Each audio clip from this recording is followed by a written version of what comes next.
พ่อเป็น อิหยัง ให้คอยถามแน่ ถามอิหยัง เฮาไปพักโรงแรมมื้อนั้น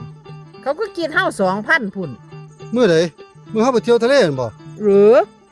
เว้ยเขาก็คิด 2,000 แล้วเนาะเพราะว่าเขาร่วมค่าคาราโอเกะค่าผับสระว่ายน้ำก็มีเขาไล่เอาหมดเขาก็เลยคิด 2,000 โอ้เขามีบริการอยู่แล้ว แม่นเฮาสิใส่บ่ใส่เขาก็คิดแม่นบ่ แม่นมันเป็นความผิดของเฮาที่ไทเฮานี่บ่ไปใช้บริการเอง แสดงว่าที่เฮาตกลงกันไว้ยอดกระปุกเทละพันหั่น แล้วมันเป็นหยังบัดทีนี่ เดือนวังหันเจ้าใส่บริการเที่ยนึงแม่นบ่ ก็ยังยอดให้ละเด้1,000 เจ้าเฮ็ดแบบนี้มันบ่ถูกเจ้าต้องยอด 30,000 เอ้าข่อยก็สิได้ยอด 30,000 ทั้งที่ข่อยใช้บริการเจ้าเที่ยเดียวนึง ก็สร้างแล้วคอยเปิดบริการอยู่แล้ว เจ้าบ่มาใส่เองเนาะ